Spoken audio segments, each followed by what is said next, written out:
Gövde örgüsünü model sıralarını tekrarlayarak yapacağım ölçüye kadar tamamladım. Kaç sıra model yaptığımı sayıyorum. Bak, kol altı yaptığım buradan itibaren sayıyorum. 1, 2, 3, 4, 5, 6, 7, 8, 9, 10, 11, 12, 13, 14, 15, 16, 17 sıra olarak yaptım. Bak, burada bitirdim arkadaşlar. Benim yapacağım ölçü için bu yükseklik yeterli. Şimdiki sırada ön patlarını yapıyorum. Bak, ön patları yapmak için buraya pıtırcık modelleri yapıyorum.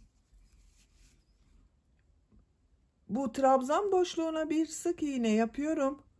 2 zincir yapıyorum. Sık iğne yapıyorum. Bir ilmek atlıyorum. Bak, ikinci ilmek içine bir sık iğne, 2 zincir, bir sık iğne yapıyorum.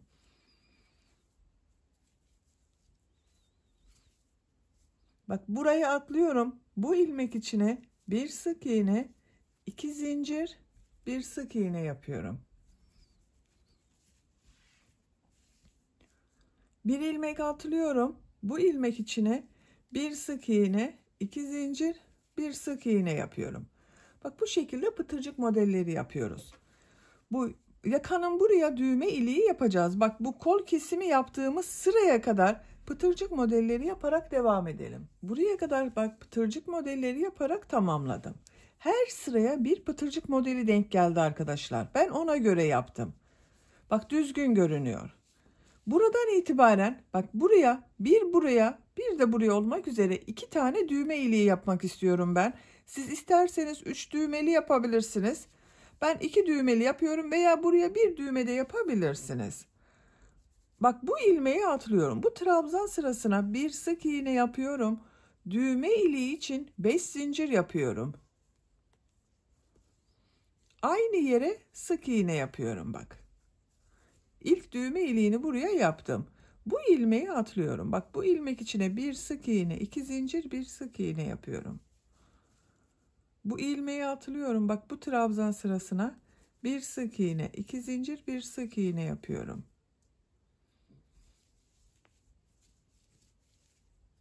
Pıtırcık modelleri yaparak devam ediyorum.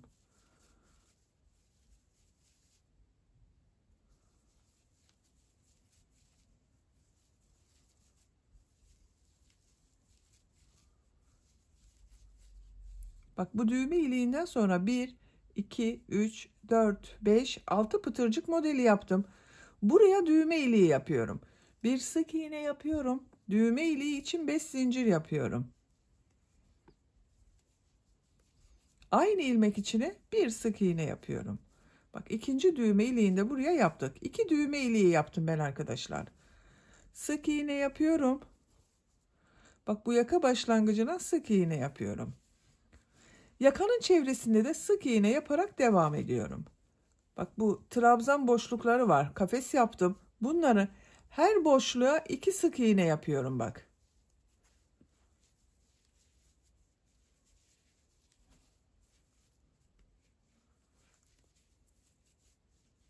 Bak, şu şekilde her kafes boşluğuna 2 sık iğne yapıyorum. Bu şekilde sık iğneler yaparak devam edelim. Buraya kadar tamamlayalım. Bu ön patta da burada yaptığımız gibi pıtırcık modeli yapacağız. Sıra sonuna kadar tamamlayalım. Yaka çevresinde kafesler üzerinden bak, sık iğneleri yaptım. Burada da pıtırcık modellerini yaptım arkadaşlar, bakın. Buraya kadar tamamladım. Görüntüsüne bakalım. Bak, bu şekilde görünüyor. Bu uç noktada sık iğne yapıyorum. Bak, ilk ilmeğe sık iğne yapıyorum. Diğer ilmeklere de sık iğne yaparak devam ediyorum. İlmekler üzerine sık iğne yapıyorum. Bu 2 zincirli boşluğa 2 sık iğne yapıyorum. Diğer ilmeklere birer defa sık iğne yapıyorum. İlmekler üzerine sık iğne yapalım. Bak, bu 2 zincirli boşluklara 2 sık iğne yapalım. Sıra sonuna kadar devam edelim. Sıra sonuna kadar sık iğne yaparak tamamladım. Bak, son yaptığım ilmeği burada yaptığım bu ilmek ile ilmek kaydırma yaparak sırayı birleştiriyorum. İpliği kesiyorum.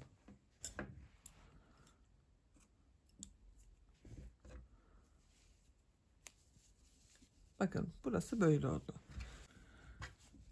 Hırkanın gövde örgüsünü tamamladım. Şimdi kollarını yapacağız.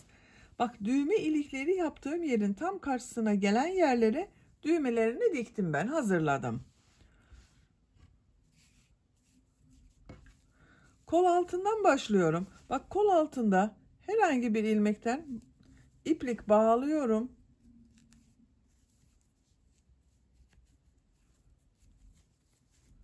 Buradan bir ilmek yapıyorum. Tığ üzerine iplik alıyorum. Bak modelde bir ilmek atlıyorum. İkinci ilmeğe trabzan yapıyorum. Normal modellerimizi yapıyoruz. 5 trabzanı yapıyorum.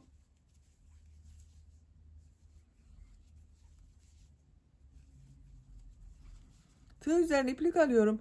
Bu 2 zincirli boşluğa bir trabzan, 2 zincir, bir trabzan yapıyorum.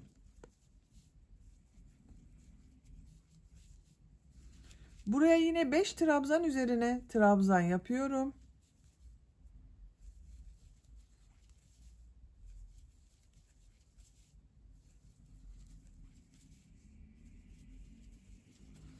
Bak bir trabzan buradan atlıyorum. Bir trabzan burada, 2 ilmek atlıyorum. Buraya trabzan yapıyorum. 5 trabzan yapıyorum. Bak buraya kadar. Modellerimizi yapıyoruz. Sıra sonuna kadar devam edelim. Sıra sonuna kadar tamamladım. 1, 2, 3, 4 model yaptım bak. Bu dördüncü modelde bak son ilmeği atlıyorum. Kol altına başladığım bu ilmek ile ilmek kaydırma yaparak sırayı birleştiriyorum. Bakın burası devamı gibi oldu. Bir zincir yapıyorum, örgüyü çeviriyorum. İlmek kaydırma yaparak bak bu modelde ikinci ilmeğin üzerine geçiyorum. Bir ilmek kaydırması yaptım. İkinci ilmekteyim. 2 zincir yapıyorum. Tığ üzerine iplik alıyorum. Bak burada bulunan ilmeğe trabzan yapıyorum. Bu 2 zincir yaptığımda bir trabzan arkadaşlar. Toplam 5 trabzan olacak. Bak 1, 2 oldu. 3, 4, 5. 6. trabzanı bu 2 zincir üzerine yapıyorum. Buraya bir trabzan, 2 zincir, bir trabzan yapıyorum. Burada 5 ilmek üzerine trabzan yapıyorum.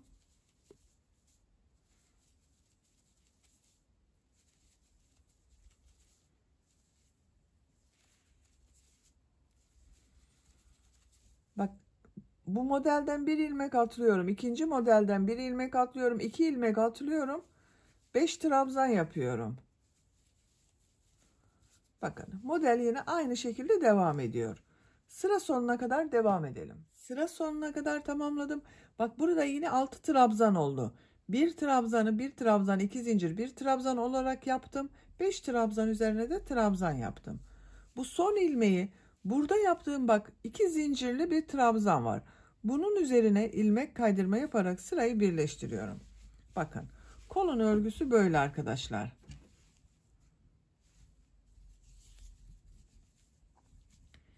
Örgüyü çeviriyorum. Bak bir zincir yapıyorum, örgüyü çeviriyorum. Bu ilmek üzerinden ilmek kaydırma yapıyorum. Bak ikinci ilmeğe ilmek kaydırma yaparak geçiyorum. Örgüyü çevirerek örüyorum arkadaşlar. Çevirmeden örerseniz bu gövdede yaptığımız model ile görüntü farklı olur. O farklılığı önlemek için bu kolda da örgüyü çevirerek örüyorum. Bak yuvarlak şekilde devam etmiyorum. 2 zincir yapıyorum. Tığ üzerine iplik alıyorum. Trabzan yapıyorum. Modelimizi yapıyoruz normal.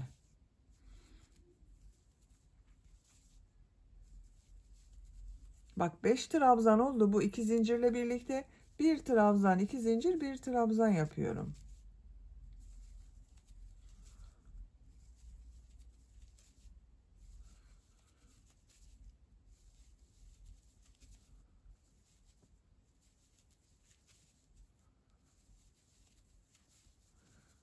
İki ilmek atlıyorum, diğer modele başlıyorum.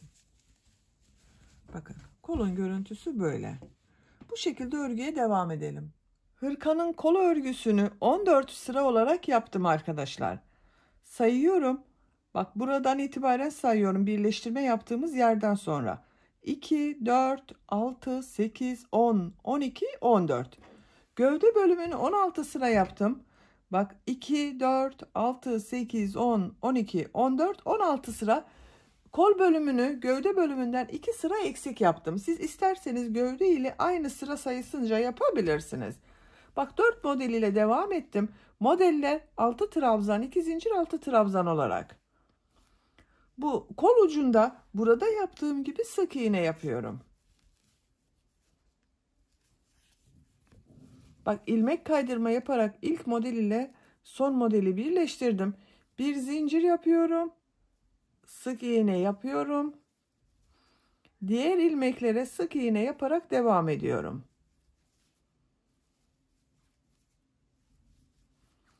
Bu 2 zincir yaptığım yere yine 2 sık iğne yapıyorum.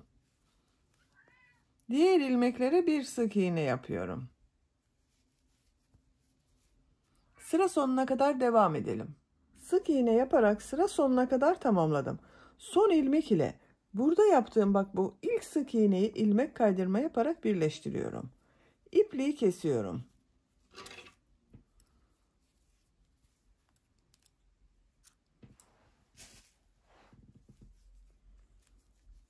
Bakın. Bu şekilde oldu arkadaşlar kol ucu. Böylece hırkanın örgüsünü bitirdim arkadaşlar. Diğer kol örgüsünde bu kolu başladığım gibi başladım. Bak aynı sırada yaptım. Ucundan sık iğne yaptım. Bak 2 kol örgüsü tamam. Hırkanın örgüsünü tamamladık. Bakın çok güzel oldu. Arka görüntüsü bu şekilde. Bitmiş olarak size ölçülerini söylüyorum. Fikriniz olsun. Bak kol altının buradan gövde genişliğini ölçüyorum. 28 santimetre. Yüksekliğini ölçüyorum.